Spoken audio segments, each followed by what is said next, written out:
My name is Linda Abraham. I'm the founder of Accepted, and I'm going to be presenting how to get accepted to top B schools with low stats. As everybody kind of files in and gets settled in their own homes probably, or offices, or whatever they happen to be, I do like to get to know a little bit about my audience. So the one thing I'd like to start with is, where are you geographically located?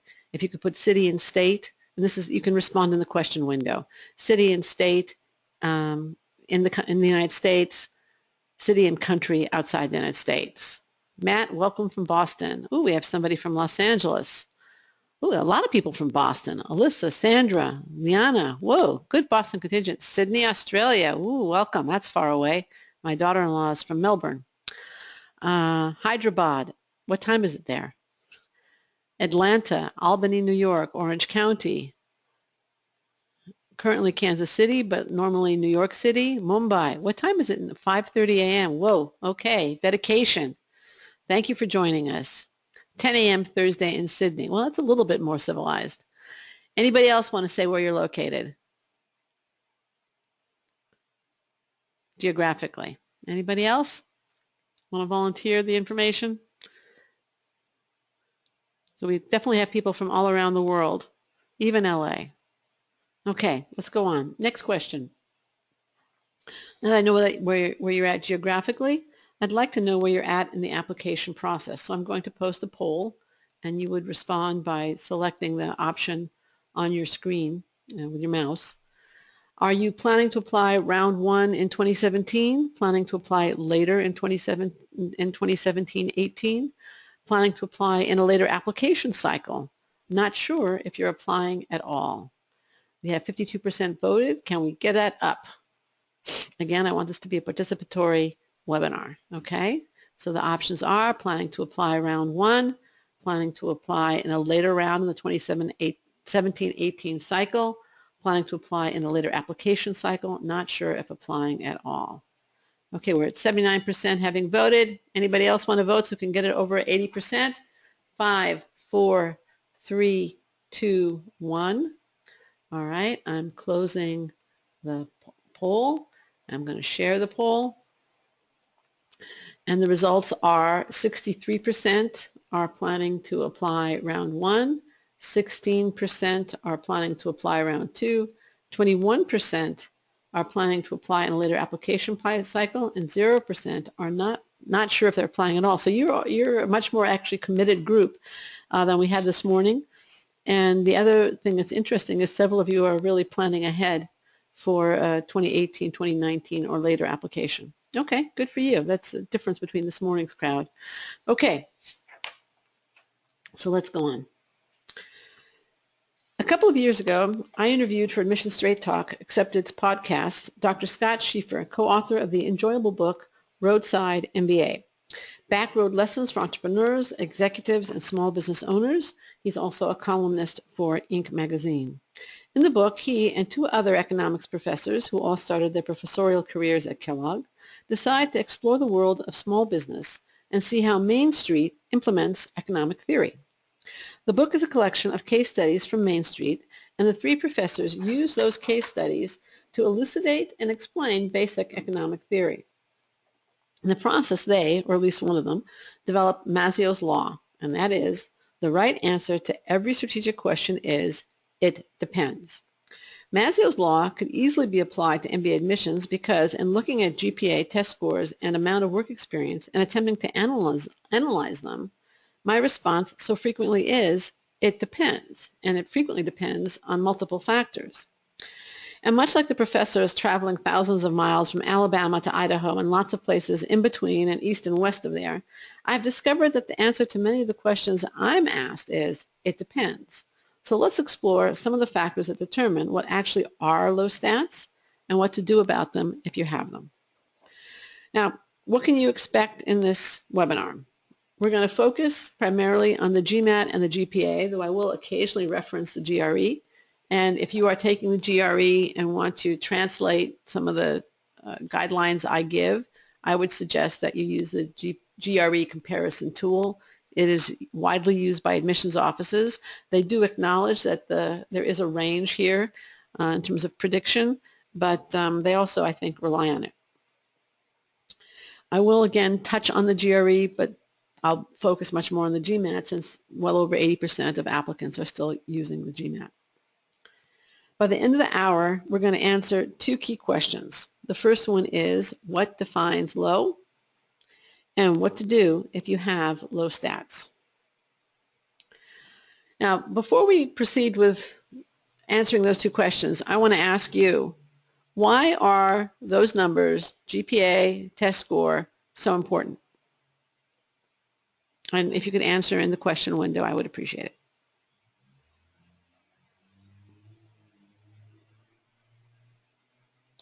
And I just saw a reminder from Rachel to you. I want to reiterate it. If you haven't downloaded and printed out the worksheet, now would be a good time to do so. I think it will really facilitate your taking notes. If you don't prefer to just take notes on a piece of paper, that's fine too, but I think the worksheet will help. Okay, now in terms of answers to my questions, Maya says because it's the most objective way to compare applicants. Average score, because it's a quantitative way to measure how hard working a candidate is. Could be. Christina, relates to how you will do in classes. Exactly. That is the key reason that these numbers are so important. They are used by B schools as indicators as to whether or not you could do well in their program. That's what Alyssa suggested, and she's 100% right. Same with Matt. Proves your competency to complete the program and be academically rigorous. That's true. That is the primary reason that these numbers are so important. Yes, it is also, they also do serve as a way to compare applicants, especially the test score, because everybody takes similar, if not the same test, where GPA can vary enormously because you have different grading systems, different grading standards. At the end of the day, though, you have to realize that schools want to admit people who can do the work and thrive.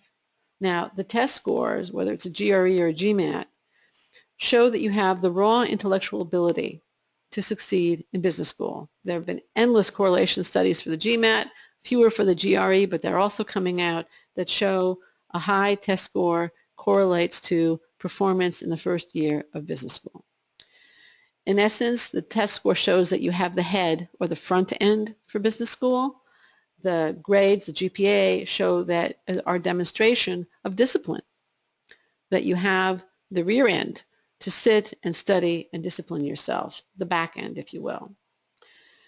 Business schools don't want applicants or students to struggle or flunk, and here's a quote from Chicago Booth. Applicants should have both the ability and the desire. Ability is the test score, desire is evidenced by the GPA, to thrive within a demanding and stimulating environment. And really, you have to realize that the foundation of a good competitive application at top programs are these numbers. Now, these numbers are a foundation. They're not the whole structure, and we're going to get there later. But they are the foundation of a good application. Esther Gallagly, the admissions dean at NYU Stern, I think in a podcast with us, put it in the following way. He said it's a ticket of entry. It's not a way to stand out. It's just at the top schools, it's something that they want to see.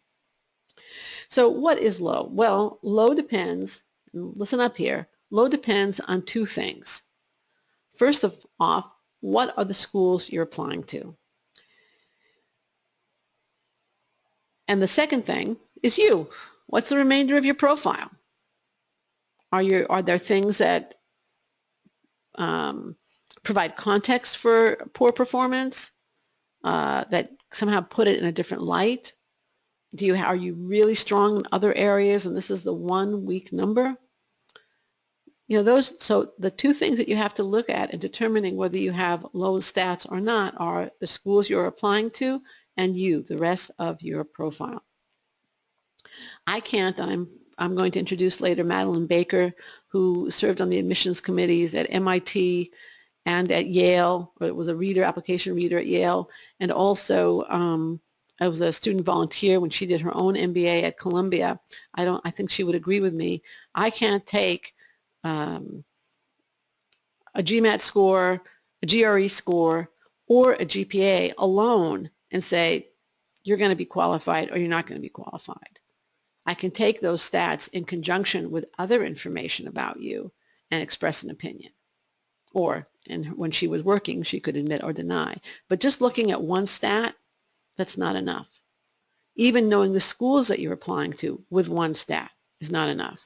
Need the fuller picture. Again, it's you and your target programs. Let me give you a couple examples. A 680 is a low GPA, a low GMAT score rather, for Stanford, Wharton, and Harvard, which all have average GMAT scores above 730. That same 680 is somewhat high for Michigan State, Penn State, Purdue, and the University of Arizona, which all rank in the top 10 for specific USN, US News, specialty rankings. And the same with the GPA. A 3.3 is low for Harvard, Stanford, and Wharton. It is competitive for most programs outside the top 20. So are there any questions on the points I just made now? Because they're really foundational to the rest of the webinar. If there are, I'm happy to take them. If not, we'll go on and I'll take questions again later. Okay, so we'll go on.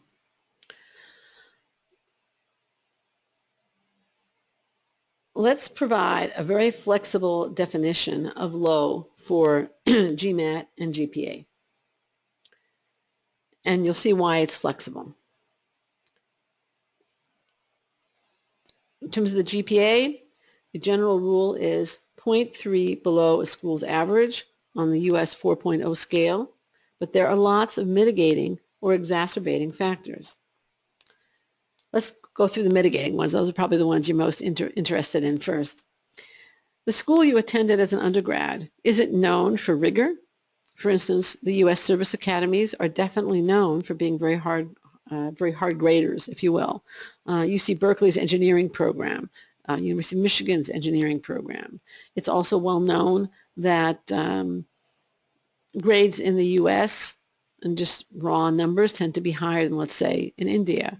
I know that in India, a grade point average in the 80s is very high. In the 90s, it's almost unheard of. And here, that's an A, and lots of people have A averages, though we don't use the percent rate range, the percent way that the Indian school system does.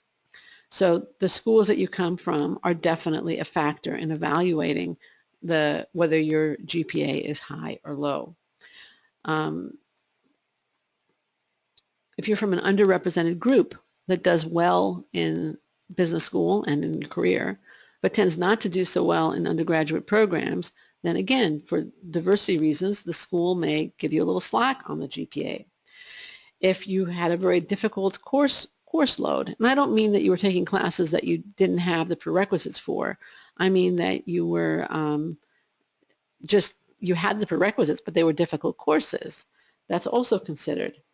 If there was an upward trend to your grades, that's tremendously mitigating.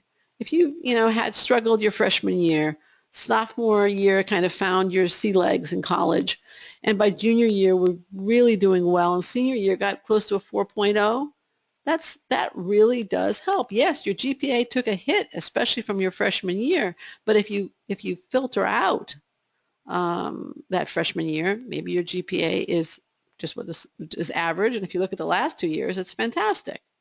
So, that is definitely a mitigating factor. Number of years since graduation, this also can mitigate, because especially if the most problematic years were the first years. So if you've had 5 years since you graduated, and you have a high test score, and you've had good progression on your job and intellectually challenging job, then the GPA may just not be weighed quite as heavily. If there were circumstances beyond your control that affected your grades, there was illness, you were sick, a close family member was sick, if you supported yourself and your family, those kinds of responsibilities will definitely affect your academic performance. You may need to show that you can now perform, but that is something that you need to tell the schools about, usually an additional information section, and let them know what if affected either your entire college career, which is a little bit more difficult to mitigate, or a bad semester or year. What would exacerbate a low GPA? and make me say that maybe you need to have average or above average grades. If you're from an overrepresented group in the applicant pool, then you really need to come in with pretty strong grades, because the other app down the hall might be very similar to you and have higher grades, and this is a competitive process. If you took a particularly easy program or coursework and the schools are concerned about your ability to handle the quantitative demands of an MBA program, then your grades, especially in the quantitative classes that you do have, better be good. If there was a downward trend to your grades, that definitely exacerbates the impact of a low GPA. If you combined a low GPA with a low test score, that means that they're basically confirming each other and presenting a picture of you as non-competitive at whatever your target school is. Conversely, and I think I forgot to mention it in the first part, a high test score does mitigate a low GPA, especially if there was an upward trend and good work experience and all the other things I mentioned. If you have lack of progression or challenge on your job and you combine that with a mediocre academic performance in college, then the whole picture is basically one of mediocrity. Even if you have a high test score, did you challenge yourself either on the job or in college? The answer is not really. That's not going to be terribly appealing to a top MBA program. What about the GMAT? Do I have a similar rule of thumb for that? Yeah, and it's just as fuzzy and just as elastic even if it's not on the screen. The rule of thumb is 30 points below the school's average or at or below the 80th percent level, and it's just as elastic as the 0.3 guideline for the GPA. What are mitigating factors for the GMAT, a low GMAT or GRE test? Well, frankly, these are much harder to make a compelling case for, but I would say extenuating circumstances at the time of the test, external stress like a noise, earthquake, I am in Los Angeles, construction outside the window, if you were sick the day of the exam or you got sick during the test, though you could cancel it afterwards, difficult family situation kind of surrounding your test prep and the actual exam date. These could all be mitigating factors connected with the test score. But the truth is that these reasons, unlike the impact with the GPA, they come across as a little bit hollow because you can always retake the exam. You're not going to have even in Los Angeles, you're not going to have an earthquake exactly probably when you take the exam twice. You're not going to have construction twice, the jackhammer twice. That's already starts to sound a little flaky. Difficult family situations can obviously continue for a while, but then you need to be able to handle it because you might have it also when in business school. So again, the best thing to do is to retake or do a score cancel. Any questions on this? On what exactly are low stats?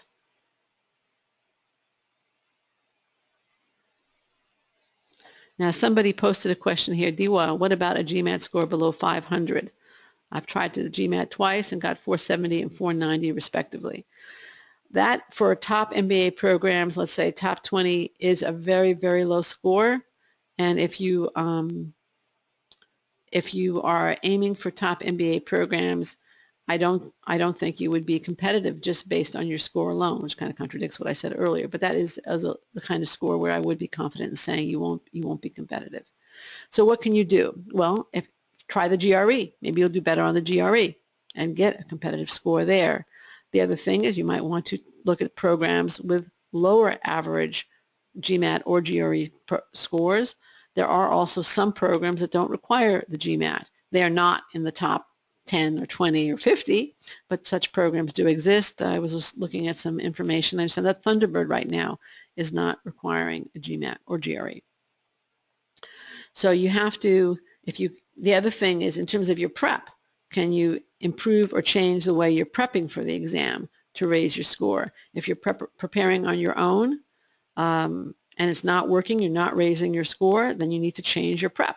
You might want to try an online course like Magoosh. We've heard good feedback on Magoosh's course. There are lots right now of test prep options online, options that are more reasonable in price. There's traditional classes, and of course there are tutors.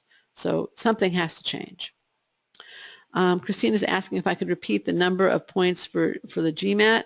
I basically said that if you're more than 30 points below the school's average, or if you are below the 80th, the bottom part of the 80 percentile range that many schools publish, then you have a low GMAT score.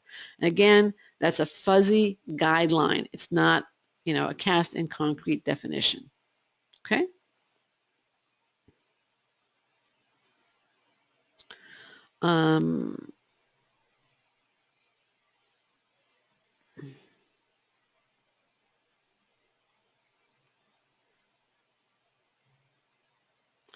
Brad asks, how many times would you suggest taking the GMAT before saying, okay, this is where I'm at, since schools see all test scores? Actually, schools don't have to see all test scores if you cancel them, and they don't ask for you to send your score report. Your score report will show all test administrations or the C for cancel. But if they get their score report directly from GMAC, then they don't see the scores that you canceled. And I would suggest that you go into an exam with an idea of the score that you want, and if you don't get it, you cancel it. You can reinstate for a fee, but and I think you also have 2 or 3 days, I think 72 hours to cancel if you accept the score, also for a fee. Review those rules on the GMAC site, but it's something like that. Alfredo's asking, could you please repeat the GPA 0.3 flexibility part? I missed the beginning. Apologies. No apologies necessary. Basically, I was saying that if you are 0.3 below a school's GPA average, you probably have a low GPA. I then went through various mitigating and extenuating circumstances. I can't repeat that. It wouldn't be fair to the rest of the audience, but we are going to post a recording so you can review that at your leisure. All right. Connor, I'll take your question a little later. All right, we're going to proceed now. Let me ask you in the question window, if you could, what's a key difference between a low GMAT and a low GPA? Anybody want to? Please post your answer in the question window. What's a key difference between a low GMAT or GRE and a low GPA?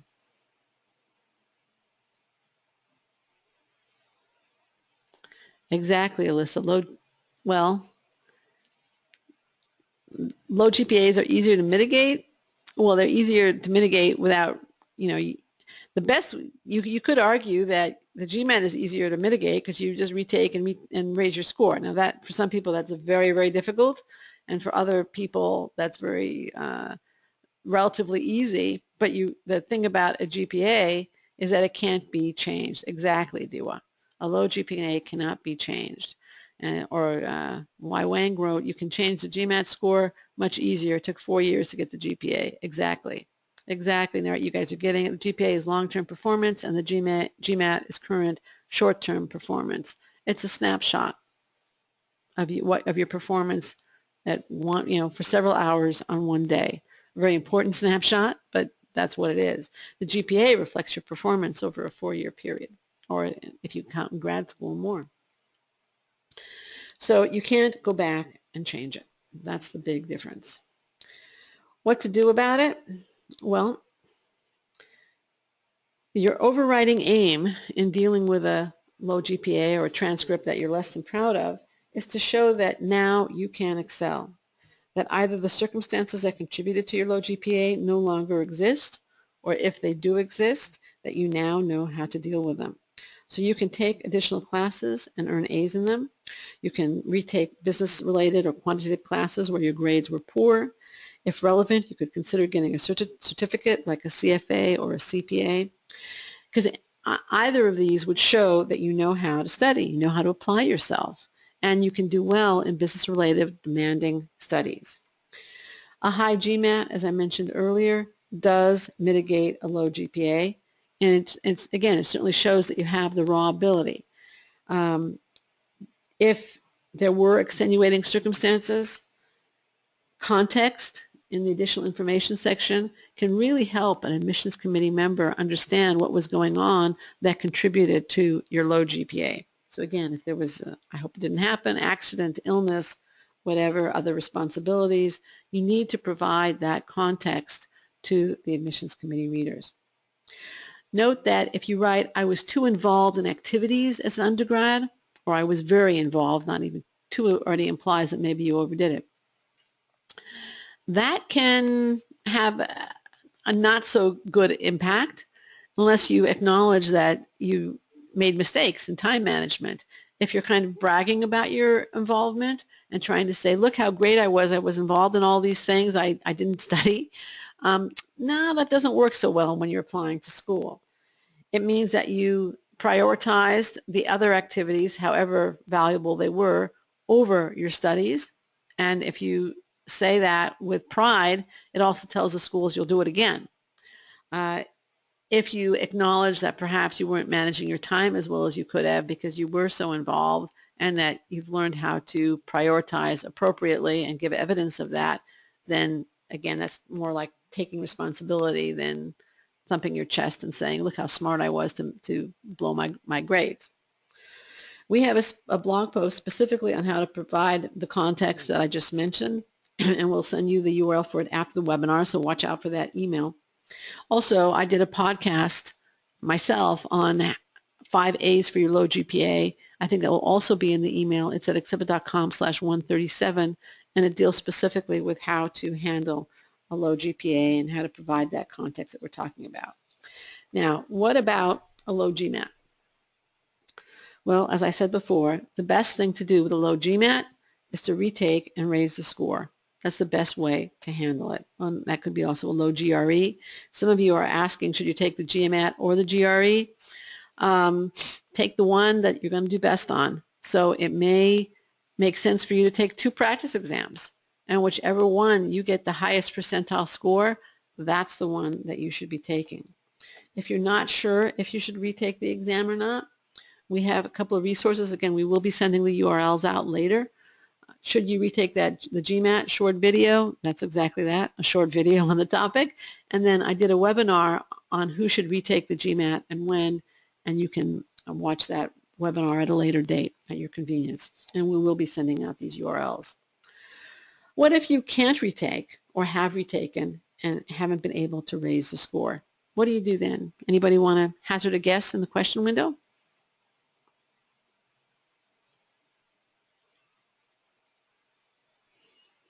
What do you do if you don't think you can raise it, or you tried and were unsuccessful? Sandra, give context. Maybe focus on other parts of the application. Good, that's part of it. Boost the other parts of your app. Good. If in the 80% range, I mean, there's going to be a point at which the rest of your app will not mitigate. But if you're in that, if you're close,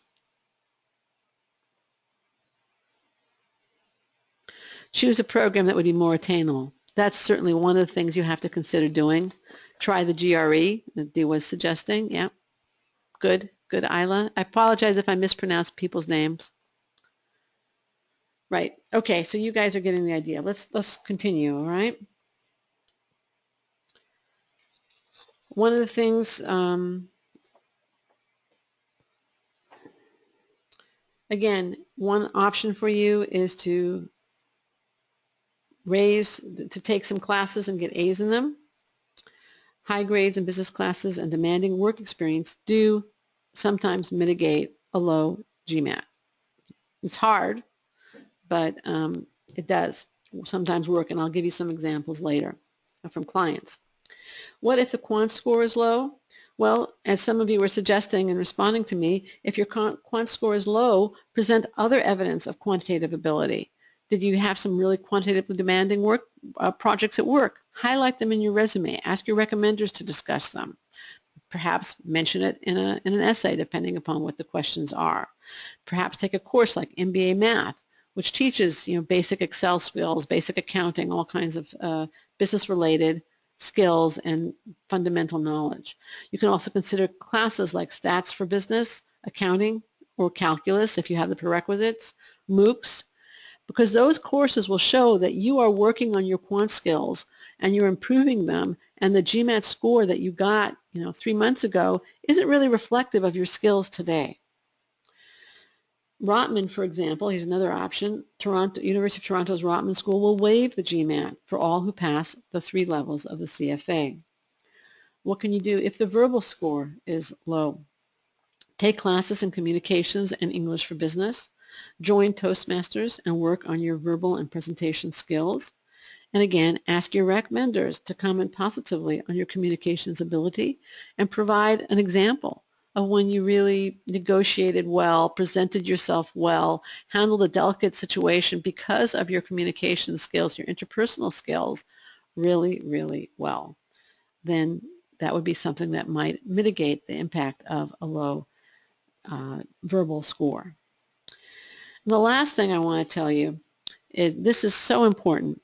And so many people forget about it because they're so, especially if they have low stats, they're so focused on this low number that it's really hard to get them to see that it's not just a matter of making it go away or hiding it or explaining it. You also have to present a positive case for acceptance. You have to give them positive reasons not to accept you, not just to overlook a blemish. So you have to present an application that in totality shows you with desirable strengths, leadership, initiative, the ability to contribute to class and to school and to your community. These attributes can compensate for somewhat below average stats. We've seen this. And even if you do present higher grades and a good test score and circumstances that no longer affect your performance, you still need to show that you're going to be an asset to your team, your class, and your community if you want to gain acceptance to a top MBA program. Like all other candidates, you can't just present facts that convince the admissions committee to overlook a weakness. You must create a compelling case for acceptance. Your ability, as I said earlier, your ability to do the work is a necessary but insufficient condition for acceptance. You also need to provide positive reasons for the school to accept you. I think this was best expressed by Dr. Andrew Ainsley when he was the Senior Associate Dean of the MBA program at UCLA Anderson. He's currently the Dean of the University of Rochester's Simon Business School. On an accepted chat, he said, and I'm going to quote him here, "What we are looking for are signs of something exceptional. It's not as though we are hunting for the negatives. We're really hunting for the positives. So I'd hate to categorize it and say that we are looking for this or we're looking for that. If we have some sign of exceptional leadership, some sign of exceptional intelligence, some sign of exceptional business experience, just some sign that you shine in the pack, that is what we are looking for. That is probably the single most important thing." So remember, try and either retake the GMAT, mitigate the impact of a low GPA, and make that positive case for acceptance. What if you, and some of you indicated this in your responses to me a minute ago, you are fairly convinced that your stats are just too low? Well, then consider changing direction. In other words, consider changing your target programs below because of low stats. There are circumstances when the numbers are probably just too low to mitigate or to be confident that you can mitigate using the techniques that I mentioned.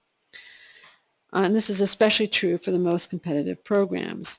If both your GPA and test score are significantly below average or at or below that 80th percentile level, then I would consider changing direction. If you can't improve your grades or raise your GMAT or take additional coursework, if you can't take the steps I've outlined above because of time restrictions, other responsibilities, or simple lack of desire, what I suggest you do then is still apply to one or two of your dream schools if there's any possibility that it can pay off.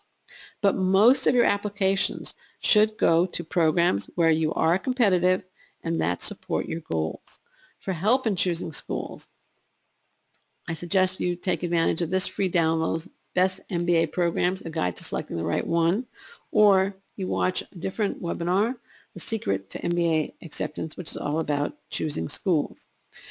I hope you see now why "it depends" is so often the answer to questions about MBA admissions. Let's review a few of the factors that it depends on. And I'm going to have a contest. The winners will receive a copy of the book that I co-authored, MBA Admissions for Smarties, the No-Nonsense Guide to Acceptance at Top Business Schools. Let's see how you do on this question. The morning group did not do so well on this question.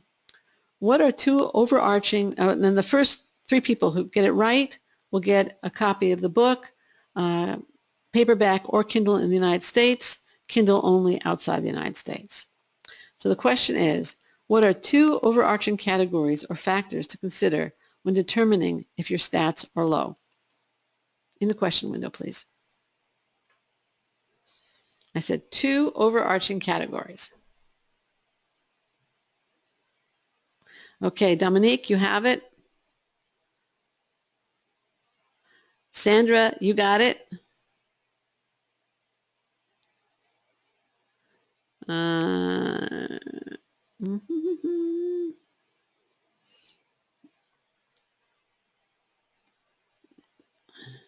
Right. Christina, you got it. I already said you got it. Christina, and what was Rachel, do you have the other two? Dominique, Sandra, and Christina. Okay?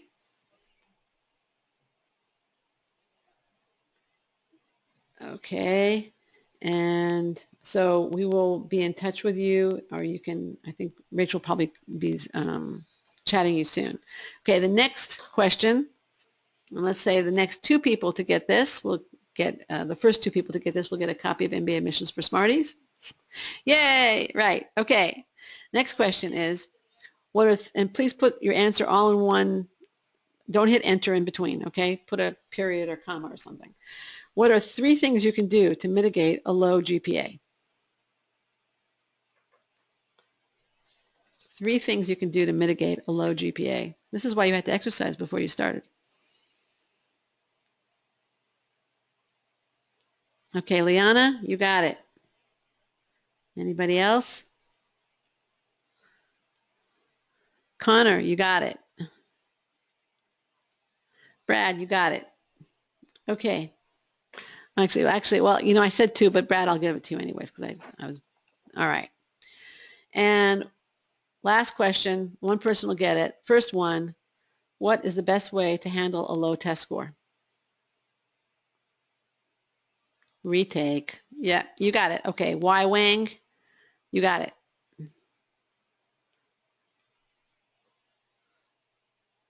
Okay, wonderful. Thank you very much. So yes, many times the answer to how can I get accepted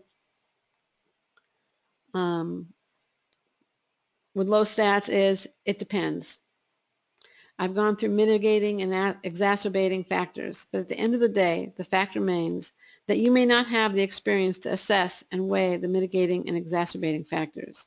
You may overstate your qualifications and end up with a fistful of rejections, or you may underestimate your qualifications and reject yourself from programs that may have been happy to consider and even admit you. Even if you apply appropriately, you may lack confidence in your ability or the know-how to make that strong, compelling case for your acceptance so that you not only persuade the schools to overlook a blemish, but you actually convince them that you'll be an asset to their school, to their community, school, and alumni network. Look, applying to top MBA programs is not easy, especially if you are dealing with low stats. And the application is not a one-time event. It's a process that lasts for months. And some of you, although I think it was 24% who plan to apply in the next application cycle, it's going to last for a year or two. We know it's hard and long, and many times you're going to find yourself scratching your head and wondering what to do. You can turn to friends and family who will kindly do the best they can to help you, but who also may not know more than you do, or perhaps base their advice on their own individual experience 5, 10, or more years ago. With your professional future at stake and with the additional burden of a low stat or two, you should not rely on amateurs. You should turn to acceptance professionals with years of experience in the field who can guide you, answer your questions, provide constructive criticism, and help you put your best foot forward. In addition to improving your chances of acceptance, having an accepted mentor at your side can save you time and reduce your stress. Here's what you get at Accepted. You see it on your screen. We are not one size fits all. You get a customized approach. You get options so that if you need only a little help with one element of the application, that's what you get. If you are starting from scratch and want comprehensive assistance, that's what you get. You also can have one dedicated advisor who becomes expert not only in admissions, which he or she will already know, but becomes expert in your story and helping you present it.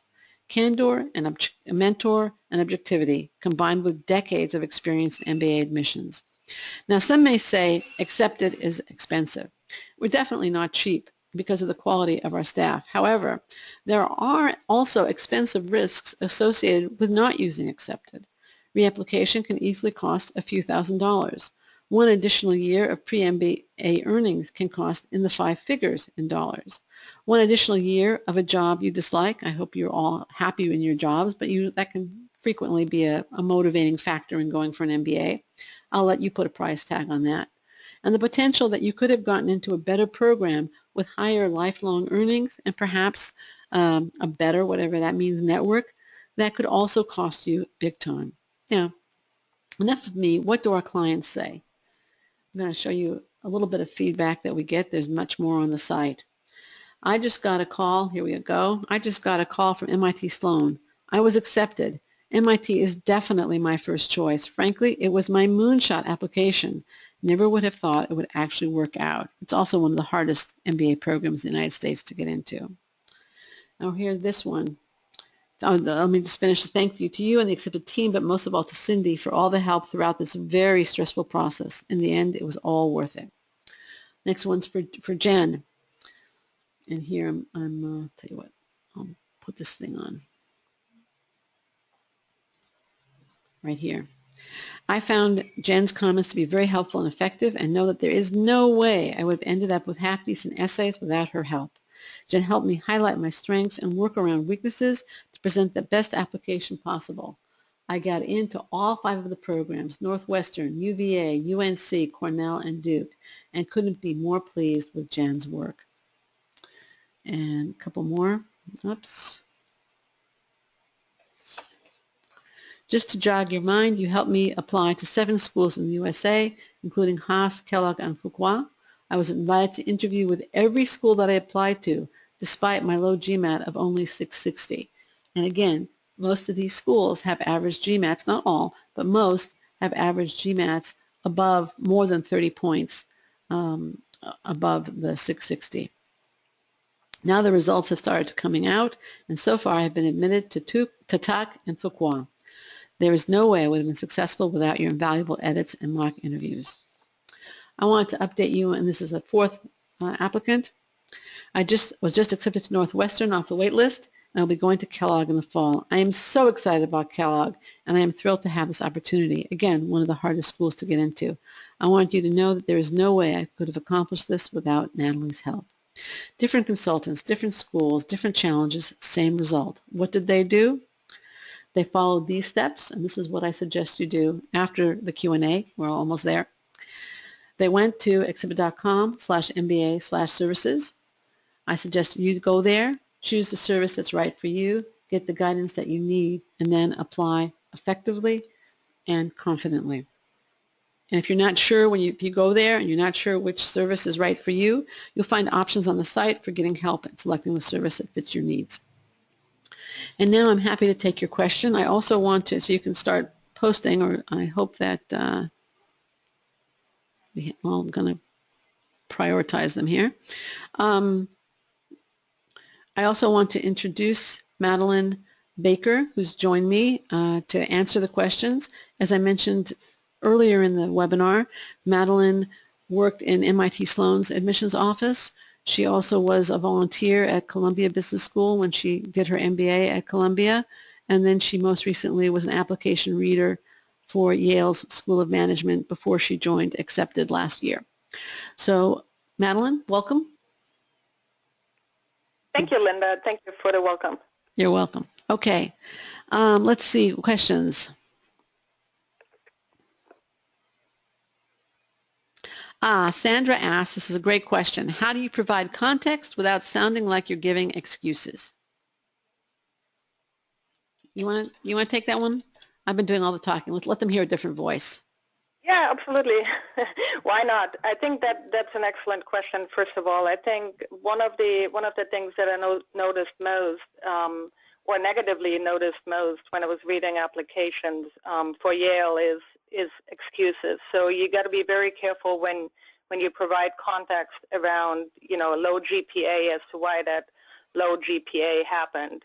For example, what's the thing that you should absolutely not do? You shouldn't blame a low GPA on other people. Yeah. You made a good example previously, Linda, where you talked about, for example, family circumstances. So there are, I think, two different approaches to talk about family circumstances, where you can positively talk about the fact that you had to work long hours to support your family. And then there's another way to look at it, where you're pulling this all and, the blame on the family, say, well, I had no other choice, and the thing the write-up comes across just negatively and blaming other people for your low GPA. I think there's a very fine line as to how you go about explaining a low GPA. Would you agree with that, Linda, or how would you? I would definitely. I think there's a difference. Definitely blaming others would come across as whining, but describing circumstances factually won't come across as whining. If you had to work 30 hours a week to support your family or to support yourself because you were working your way through school, just say so. That's what you were dealing with. And exactly. And the readers actually, they take great respect from such a write-up, especially if somebody did go through school and work long hours to support their family, because there's something, there's a lot of work that goes into that, so that that's not seen negatively. Okay. And I think a key element in whining would be not taking responsibility. But here you were really talking about circumstances where you didn't have a choice. They were beyond your control. I think the other element in avoiding whining is pointing to evidence that without those circumstances you did just fine. It makes a much more compelling case if you had, again, I hope this isn't true, you had pneumonia during finals week, and so your grades obviously took a hit that semester, and you can point to all the other semesters when you didn't have pneumonia during finals week. Well, that would make sense, and you're not whining, you're not blaming other people, you're just saying, I got sick, this is what happened, and you can look at, and if you look at the other evidence of my academic ability, you'll see what happened. But if you don't provide the context, then the admissions committee doesn't know if you were, having a drug problem that week, or they really don't know. So again, it really makes sense to provide that context. I hope that addressed your question, Sandra. And I just moved this thing, and of course now I can't find the questions. All right, here we go again.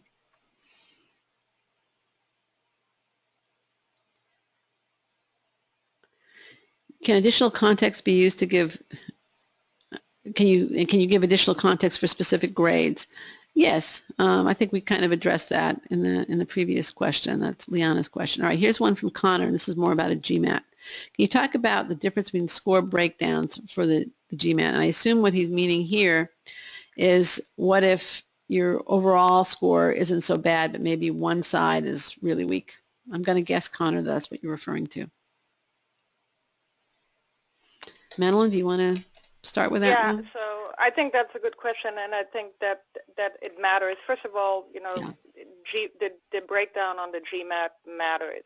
If you're doing really weak on something like math, the admissions officers might worry about your ability to follow through on the on the curriculum, especially in the core classes. So you want to address that, and you would want to look at, well, how can I address that weak math score?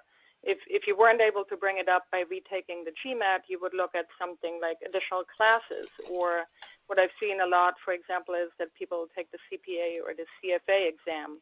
There are different ways how you would address a low math score, obviously, compared to a low verbal score. Sometimes also just the job that you have could put enough context around a low score. For example, like somebody who works in investment banking and has a low quant score, might just be fine because people know that you're working that you have quantitative abilities based on what maybe your recommenders have said about you, and your job's really serious, so they know that you would be able to do the work. So it all depends on what it is that you're trying to address, but you should most definitely address it. Linda, would you have anything to add to that? No, I think you've covered it really well. And I think the key thing is to realize that business schools want people who can communicate and calculate. So you can't say, oh, I did great on the quant, so the verbal doesn't matter. And you can't say I did great on the verbal, so the quant doesn't matter.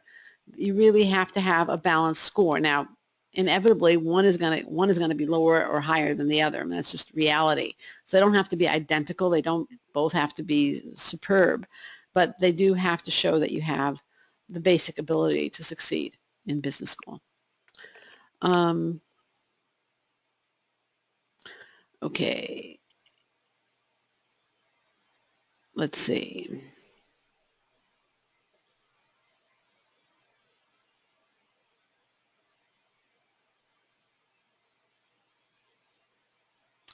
This is from Brad. How many times would you suggest taking the GMAT before saying, okay, this is where I'm at? Actually, I think I addressed this earlier, so I'm not going to take it now.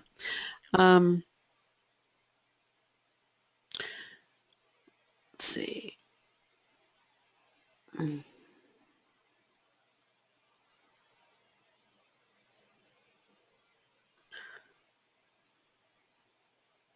Okay, Warren asks, would retaking a business calculus class to raise the grade from a C to an A be worthwhile? Do admissions officers look at individual classes often?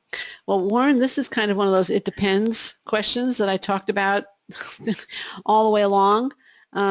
Certainly raising a business calculus grade from a C to an A is going to be helpful. But without knowing where your other grades are and what you've been doing and your GMAT score, I can't tell you whether it's worth the time and effort. Do admissions officers look at individual classes often? Yes, definitely, especially if they're recent.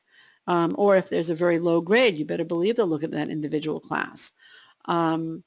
So it probably would be helpful to you, but without really having more context, probably the best I can say is it depends. Madeline, do you want to add to that one? No, I would say that's definitely that's the right answer, and I think it depends on what are the other classes and what are the grades Right. in combination with the GMAT, which is what you already said, right? It depends on the full context. But yes, admissions officers look at individual grades and how they came out. I once heard Alex Brown, he was an admissions director at Wharton for many years, and somebody asked him once, what's the most important part of your application? And he said the weakest one, because that can keep you out. Now, I think he was being a little pithy, maybe a little negative there, but there is some truth to that. So if you have a C in calculus on your transcript, again, if there's tons of A's in other quant courses and maybe it's not an issue and you're an investment banker and but it certainly can't hurt to retake it and raise it. Okay. Vidi asks, do MOOCs really hold value? That is a really good question. I think it depends what you're taking them for. If you're taking them because of a low GPA, I don't think they're the best way to show that you can succeed because the grades don't have the credibility of grades in traditional classrooms or even online courses offered by accredited universities and colleges or programs like HBX Core, that kind of thing. So in that case, I don't think it would hold much value for you. If, however, you were taking a MOOC because, let's say, your quant score was low and you're trying to say that I'm working on these skills, I'm working on this area to improve it and prepare myself for business school, then a MOOC would still hold some value. Yes, definitely. Madeline? Yeah, and especially I think one other point to mention is that I think business schools see your commitment to improving that kind of weakness and working on what you perceive weaknesses, and I think that counts for something. A lot of people, will say, oh, I will do that course when I get in, but it shows that you're proactive about already working on this weakness that you have. Right. A MOOC is a massive open online course. Somebody asked what that is. Okay.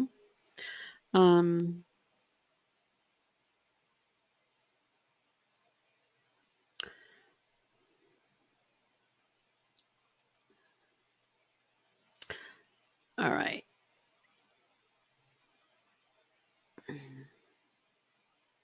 Okay, I think, you know what?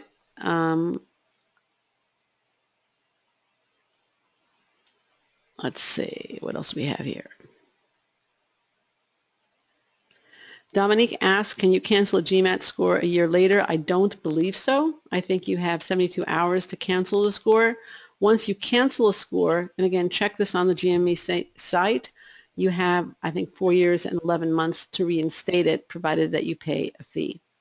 So that's a good question, and it's a very relevant one. And again, basically, if you don't get the score you want, you can cancel it at the site at no charge. You can cancel it, I think, for up to 72 hours with a $25 fee.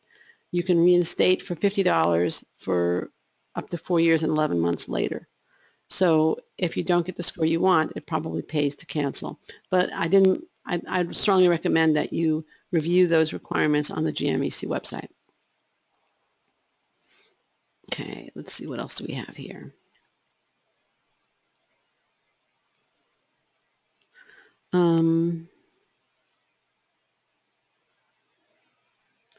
How much does the letter of reference count in the application? They are weighed. I can't give you a quantitative number. I don't think Madeline could either. But they are looked at and weighed and read. So, and they provide a verification of what you're putting in the application as well as another perspective on your performance. Do you have anything to add to that, Madeline? No, it's definitely not a percentage, but it completes the picture. It's sort of like a puzzle piece or a puzzle picture that you're putting together with all sorts of pieces like the GPA, the GMAT, and everything coming together, creating this picture of you. So the recommendations do matter. How much, I couldn't say. Right. I can't quantify it for you. No, can't quantify it. Yeah. All right, so Mirror asks, how much weightage is given to GPA when you've graduated almost 8 years ago and have 7 years of work experience? Again, I don't think that we can quantify for you how much it's going to be weighed. It's going to be looked at.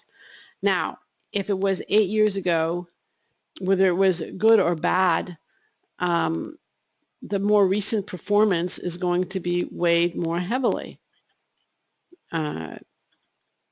Because it's recent, it's a better reflection of where you're at today, but you can't waive it and make it go away.